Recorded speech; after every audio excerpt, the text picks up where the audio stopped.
Fabrics here again. Welcome back into my studio and to the third and final part of the project that we've been doing together over the last few weeks while we've all been confined to barracks because of this virus thing.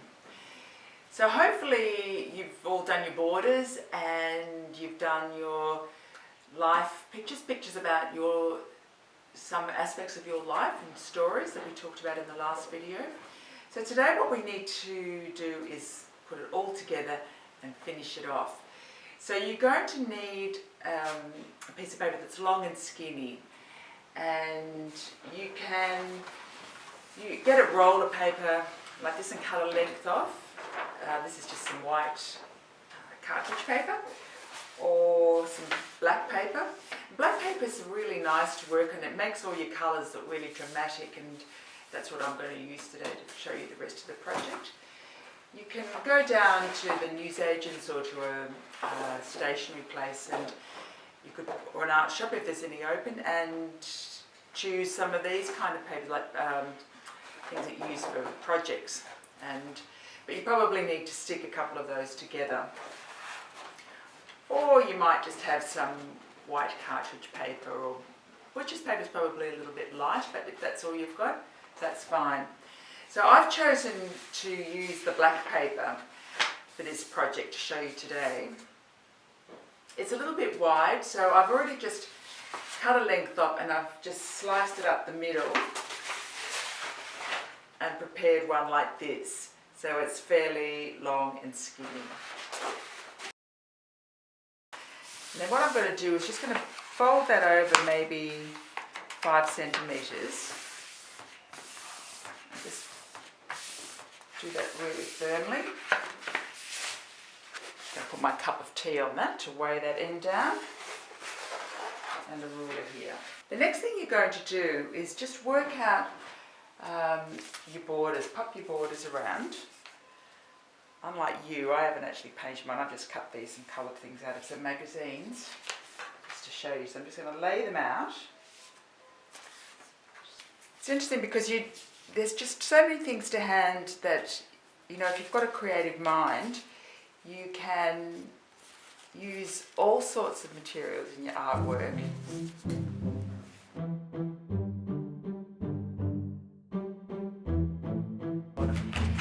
Then we're going to put your artworks in. So you're going to work out which way you want them to go. So I'm just using some blank paper just to show you. I wouldn't put blue on a black because you won't be able to see that so much. 4. I wonder how many you've got. So I'm just going to lay them out there, and I'm going to leave a little bit of space for the borders in the between times, in the middle. So I don't tend to measure things, I just use my eye and work out where it sits nicely, because it's really good if you can just begin to trust your eyes, your artist eyes I call them, so that you don't have to rely on getting things exactly right by using a ruler. Although that might be your personality, you might like to do that, but it's good if you can just feel confident with yourself and with your eyes to just put them in the right place. So as you can see, it's fine that the ones across the middle a different size from the ones on the side. It's your artwork, you can make it look how you like. And then your ones here will have lovely pictures on them, so they'll look really lovely and bright, I'm sure. So the next thing we're going to need to do is to glue them down. I use PVA glue. I use this glue. You might have Clag or craft glue. When you come to do your gluing, make sure you've got some newspaper or an old bit of cloth or something that you're gluing on. I put the PVA into a little jar just to make it a bit more manageable for me. So when you're doing your gluing,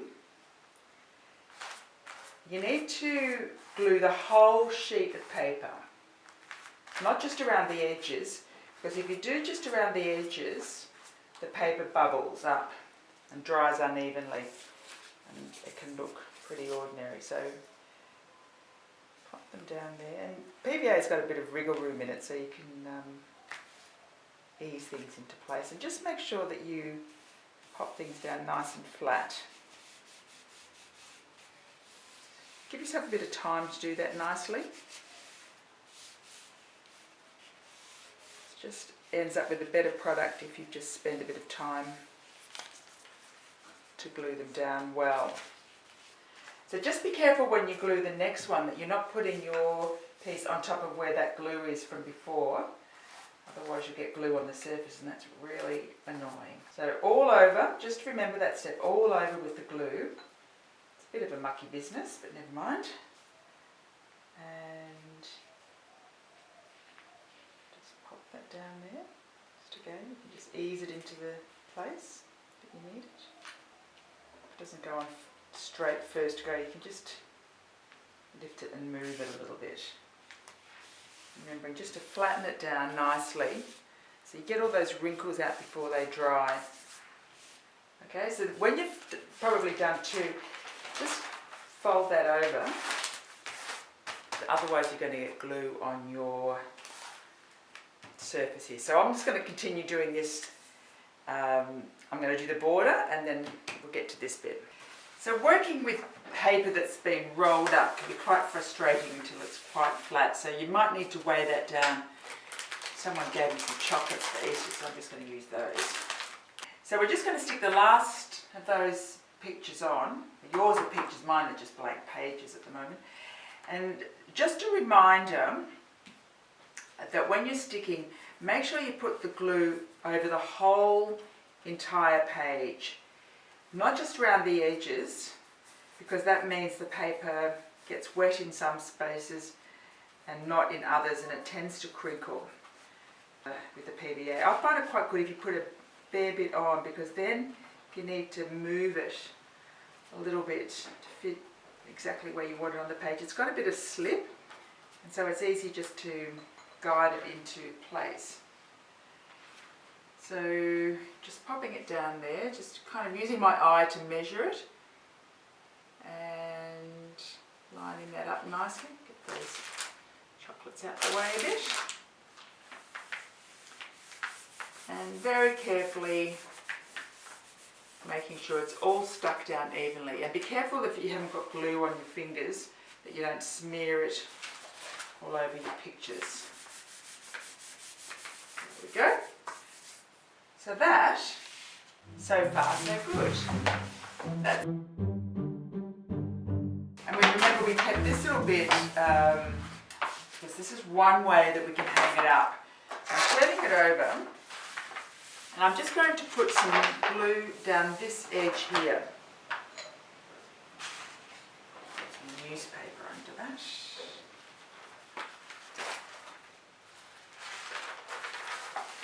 It's important to keep changing the newspaper over so that the glue from the bit you've stuck before doesn't get on your new bit. So quite a bit of that PVA there. You can just fold that over. You might need a clip or something to hold it in place while it's drying. That can just dry. Now what I've got here, this is just a little bit of bamboo, and I'm going to stick that through there with that little slot that I've just made.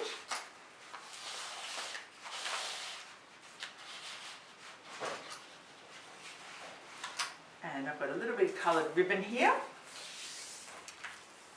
which I'm going to tie on. You can use wire or ribbon or string. I've made it a little bit long.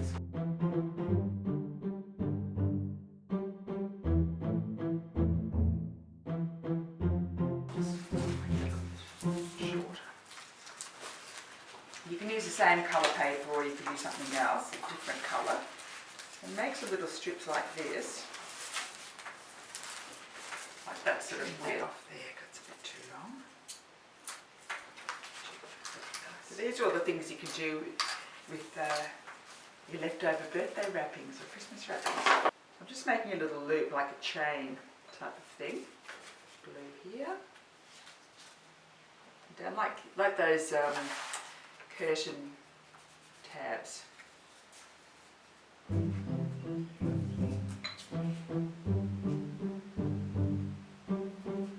These look really nice too. PVA is a really strong glue, but it doesn't dry instantly. another way of displaying your artwork. Isn't that nice? So I hope you've enjoyed doing this project. I look forward to seeing what you've done. Post them up on the Facebook page, or you can send them to me, because I always love to see what people do. And if you're interested, let me know, because I can do some other projects that can keep you creatively entertained.